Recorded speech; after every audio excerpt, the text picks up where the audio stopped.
Raw जो भारत की बहुत बड़ी एजेंसी है, बहुत ही सम्मानजनक एजेंसी है, उसके पूर्व चीफ ने एक बयान दिया है और उन्होंने कहा है कि भारत की स्थिति बहुत बुरी होने वाली है, महंगाई बढ़ने वाली है।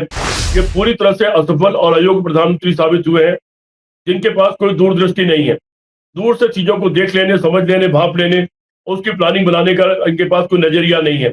आपको याद होगा कि राहुल गांधी ने संसद में खड़े होकर के कहा था कि हम लोग चीन से और बाकी देशों से डील करना जानते हैं, इधर ऐसे लोग बैठे हुए हैं, आप हमारी मदद लीजिए और उस मदद से काम करिए।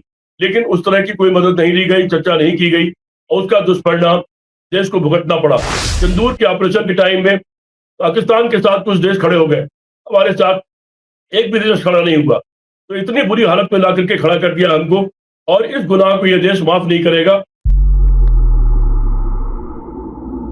दोस्तों नमस्कार, मैं हूं विनीता यादव और आप देख रहे हैं न्यूज़ न शहादत, हर खबर की खबर आने वाले दिनों में आपके लिए बड़ी चिंता देने वाली है, क्योंकि सरकार की क्या तैयारियां हैं ये तो अभी लोग नहीं जानते, लेकिन इतना अंदाजा जरूर लगने लगा है कि चीजें किस कदर महंगी होने वाली। प्रियंका गांधी जो है वो ये कहती है कि नरेंद्र मोदी जो है वो अमेरिका के गुलाम हो चुके हैं। अब वाकई में अगर ये सब चीजें हो रही हैं और देश में इतना बड़ा खतरा है और ये तमाम तरह की तस्वीरें अब डराने लगी हैं, तो फिर हमारे प्रधानमंत्री जी मन की बात करके लोगों को सच क्यों नहीं बता देते। हालांकि उन्होंने पार्लियामेंट में बताया कि आपको कोरोना के ही दौर की तरह तैयार होना पड़ेगा, यानी कि मुसीबत आपके ऊपर आने वाली है आने वाले दिनों में, ये बात आप समझ लीजिए। लेकिन सरकार की भी तैयारियां इसमें होनी चाहिए थी। हमारे साथ इस गंभीर परिस्थिति में चर्चा करने के लिए डॉक्टर सीपी राय जी जुड़ रहे हैं, जो कि एक विचारक हैं। समाज में तमाम तरह की तस्वीरें देखना और इतने लंबे दौर में तमाम तरह की परिस्थितियों को बदलते देखना, उसके बाद में क्या नया घटित होने वाला है इसके बारे में अक्सर उन्होंने कई साल पहले भी बताया था। 2014 में बताया था जब नरेंद्र मोदी सरकार में आए थे, और वो सारी बातें अब उनकी एक एक करके सच हो रही हैं, क्योंकि राजनीति के तो ज्ञाता हैं ही। उनकी एक किताब भी आ रही है, राजनीति के अभिमन्यु। वो किताब जो आई है उनकी, उसके बारे में भी आपको चर्चा करेंगे इसमें साथ साथ। सर, आपने राजनीति के अभिमन्यु तो लिखा, बड़ी प्रॉब्लम यह है कि आज की तारीख में राजनीति का धृतराष्ट्र कौन है ये भी बता दीजिए, और राजनीति का दुर्योधन कौन है ये भी बता दीजिए। राजनीति के धृतराष्ट्र और दुर्योधन जनता की निगाह में एक्सपोज हो चुके हैं। ये अलग बात है कि जिस दिन ये सरकार में आए थे मुझे उसी दिन से दिख रहे थे और मैंने उसी दिन इनके बारे में अपनी भविष्यवाणी कर दी थी। मैं चाहता तो ये था कि मेरी भविष्यवाणी सही साबित ना हो, लेकिन दुर्भाग्य से वो पूरी भविष्यवाणी मेरी सही साबित हुई। जो कुछ भी मैंने कहा था 16 मई 2014 को, तो उनका नाम लेने की जरूरत नहीं है, वो सब जनता की निगाह में आ चुके हैं। वो सारे चेहरे आजकल तमाम चर्चाओं में हैं। एप्स्टीन फाइल के बहाने चर्चा में है, महंगाई के बहाने चर्चा में है, अव्यवस्था के बहाने चर्चा में है, देश जो गर्त में जा रहा है उसके बहाने चर्चा में है। अब तो हद तो ये हो गई है कि प्रधानमंत्री का जो खुद का अपना ट्विटर अकाउंट है, उस अकाउंट में अगर आप जाकर के देखिए तो सैकड़ों की तादाद में उनके खिलाफ कमेंट सुनने और पढ़ने पढ़ने को मिलते हैं। पहले एक जमाना ये था कि अगर प्रधानमंत्री और मोदी के खिलाफ आप एक लाइन कुछ लिख दीजिए तो सैकड़ों लोग टूट पड़ते थे आपके खिलाफ, आपका विरोध शुरू कर देते थे।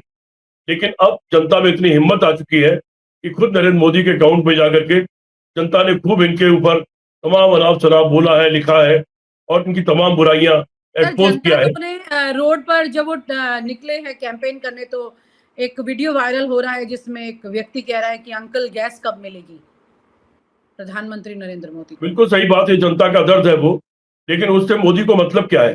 मोदी के यहाँ गैस की कोई दिक्कत नहीं है, उनके मंत्रियों के यहाँ गैस की कोई दिक्कत नहीं है, और जनता को जो होता रहे वो तो हमेशा से रहा है। उन्होंने जब नोटबंदी किया था तब भी उनको जनता की चिंता कहा थी। उन्होंने कहा था सिर्फ भाइयों बहनों मुझे 50 दिन दे दो, फिर जहां इस तारीख तक अगर मैं सब ठीक नहीं कर पाया, मेरी गलती निकली, तो आप जिस चौराहे पर कहोगे वहां में आ जाऊंगा, जो सजा देना चाहो दे देना। भाइयों बहनों, मैंने सिर्फ देश से 50 दिन मांगे हैं, 50 दिन। 30 दिसंबर तक मुझे मौका दीजिए मेरे भाइयों बहनों। अगर 30 दिसंबर के बाद कोई मेरी कमी रह जाए, कोई मेरी गलती निकल जाए, कोई मेरा गलत इरादा निकल जाए, आप जिस चौराहे में मुझे खड़ा करेंगे मैं खड़ा होकर के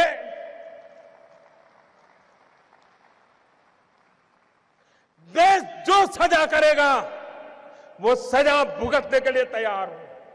उन्होंने 2014 के पहले कहा था उसको केवल 60 महीने दे दो देश बदलने के लिए।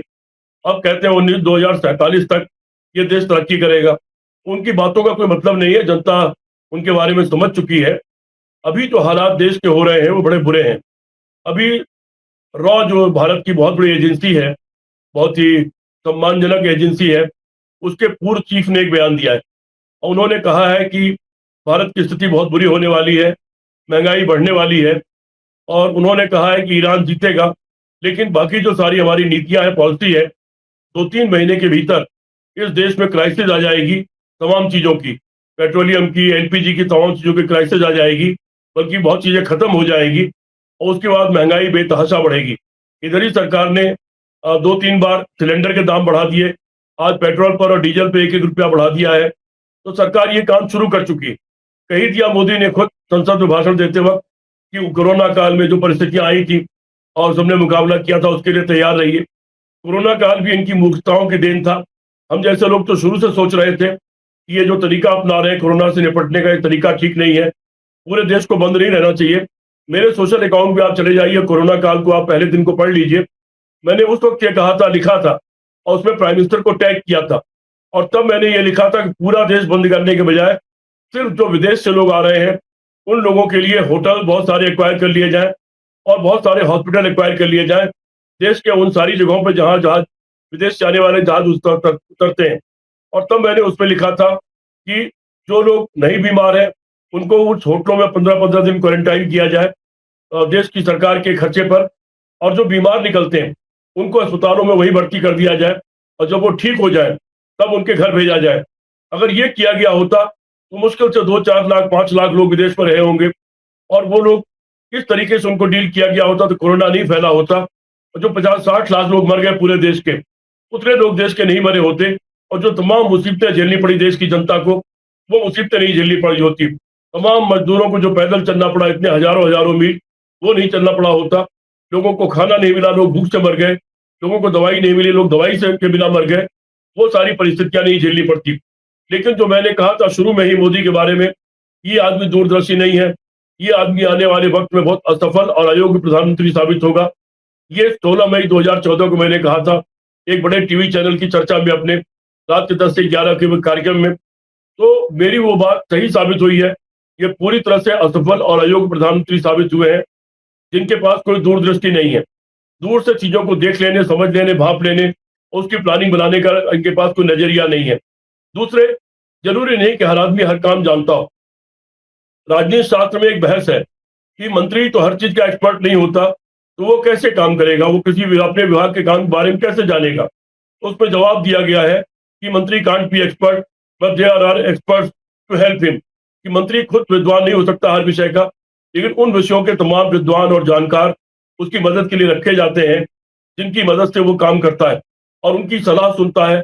और फिर चूंकि वो जनता का प्रतिनिधि होता है, तो जनता की आकांक्षाओं को ध्यान में रख करके फैसले लेता है, तो उसके लिए बने होते हैं। लेकिन चूंकि मोदी और इनकी पूरी जमात और पूरी आरएसएस ये बहुत अहंकारी है, इन लोगों को बिल्कुल ये जरूरत नहीं है कि ये किसी की राय बात कर लें, विपक्ष के साथ मीटिंग कर लें। अभी आपने देखा कि विपक्ष के साथ एक मीटिंग रखी गई तथाकथित तौर पर, लेकिन उसमें मोदी खुद नहीं गए, जबकि परंपरा ये रही है कि जब विपक्ष के साथ किसी बड़े मुद्दों पर मीटिंग होती है तो प्रधानमंत्री वहां खुद मौजूद होते हैं, और जब प्रधानमंत्री मौजूद होते हैं तो बाकी दलों के भी जो बड़े नेता होते हैं वो आते हैं और खुल करके वहां बात की जाती है।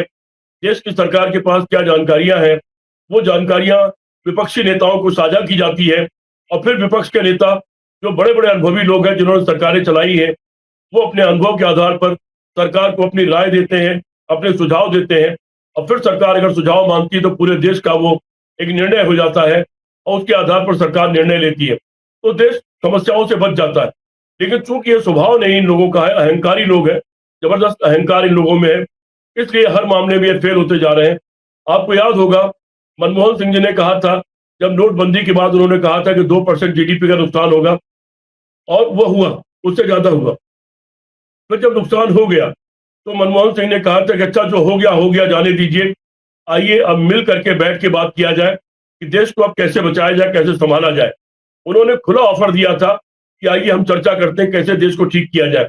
जिस मनमोहन सिंह ने देश की आर्थिक व्यवस्था इतनी ऊंचाई पर ले गए, देश में एक नई पद्धति लेके आए और देश को तरक्की के रास्ते पर ले गए, उन्होंने खुला ऑफर दिया, लेकिन इस सरकार में बैठे हुए लोग, मोदी इत्यादि ने मनमोहन सिंह के साथ और लोगों के साथ बात करने की कोई जरूरत नहीं समझी। आपको याद होगा कि राहुल गांधी ने संसद में खड़े होकर के कहा था कि हम लोग चीन से और बाकी देशों से डील करना जानते हैं, इधर ऐसे लोग बैठे हुए हैं, आप हमारी मदद लीजिए और उस मदद से काम करिए।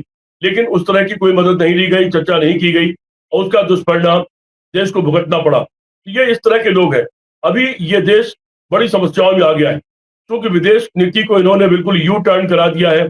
हमारी विदेश नीति थी गुटनिरपेक्षता की विदेश नीति, सबसे एक दूरी बना के चलने वाली विदेश नीति, सबको समान भाव से देखने वाली विदेश नीति, मानवता के आधार पर निर्णय लेने वाली विदेश नीति हमारी थी। और हम उसके आधार पर अमेरिका के साथ भी दोस्ती रखते थे और रूस के साथ भी, और दोनों से हमारे देश हित में जो हमको मिल सकता था हम ले लेते थे। लेकिन इस सरकार ने अमेरिका की गोद में जाकर के यह बैठ गई और इजराइल की गुलाम बन गई। प्रियंका गांधी ये स्टेटमेंट दे रही हैं सर कि वो अमेरिका की गोद में बैठे हैं प्रधानमंत्री, इसलिए प्रियंका गांधी ऐसा बोल रही हैं। प्रियंका गांधी ने बिल्कुल ठीक कहा है, अमेरिका की गोद में बैठ गई, इसमें तो कुछ प्रमाण देने की आवश्यकता है नहीं। जब अमेरिका का राष्ट्रपति ये कहता है कि मैं मोदी जी का चाहूं तो राजनीतिक कैरियर खराब कर सकता हूं, और उसके बाद मोदी जी मुंह से लेते हैं। मोदी जी अमेरिका के कहने पर उठते हैं, अमेरिका के कहने पर बैठते हैं। अमेरिका कहता है कि ईरान से मत संबंध रखिए, वो संबंध तोड़ देते हैं। अमेरिका कहता है कि रूस से तेल मत लीजिए, तेल लेना बंद कर देते हैं या कम कर देते हैं। तो वो अमेरिका की सारी बातें मानते जा रहे हैं। अब अमेरिका कह रहा है कि हमने 1 महीने के लिए इनको इजाजत दी है कि रूस से तेल ले लें, फिर कहा कि ईरान से भी तेल ले लें। तो क्या भारत जैसे महान देश को किसी आदमी की इजाजत की जरूरत होनी चाहिए? इस सरकार ने भारत का स्तर बहुत नीचे कर दिया है, भारत को इस स्थिति में ला के खड़ा कर दिया है कि अमेरिका हमको डिक्टेट कर रहा है। उसके कारण अपनी जगह है, कुछ लोग कहते हैं कि एप्स्टीन फाइल उसका कारण है, कुछ और फाइलें उसका कारण है, अडानी के ऊपर मुकदमे उसका कारण है, कई तरह के आरोप लगते हैं मोदी जी के ऊपर। लेकिन मोदी जी अगर इन चीजों से बचे हुए हैं, मोदी जी के ऊपर अगर ऐसे सब आरोप गलत है, तो उनको सामने आकर के फ्रंट पर खेलना चाहिए, भारत की इज्जत का ख्याल करना चाहिए और अमेरिका को 2 टूक जवाब देना चाहिए। और भारत की जो विदेश नीति रही है, उसमें इन्होंने अपने पागलपन में आकर के जो इतना बड़ा परिवर्तन किया, जिसकी आशंका मैंने 16 मई 2016 को ही व्यक्त कर दी थी विदेश नीति पर जवाब देते हुए, वो भी मेरी बात सही साबित हुई। पूरी विदेश नीति को इस आरएसएस की सरकार ने, मोदी ने, इन लोगों ने मिलकर ध्वस्त कर दिया है और आज हम किसी के खेमे में नहीं है। सिंदूर के ऑपरेशन के टाइम में पाकिस्तान के साथ कुछ देश खड़े हो गए, हमारे साथ एक भी देश खड़ा नहीं हुआ। तो इतनी बुरी हालत में ला करके खड़ा कर दिया हमको, और इस गुनाह को यह देश माफ नहीं करेगा। समय और इतिहास इसका जवाब जरूर मांगेगा, इसका जवाब देगा। और आप हमसे जुड़े रहने के लिए सब्सक्राइब करें YouTube पर, फॉलो करें Twitter पर और लाइक करें Facebook पर। और ज्यादा जानकारी के लिए आपको टाइप करना होगा सिर्फ न्यूज नशा।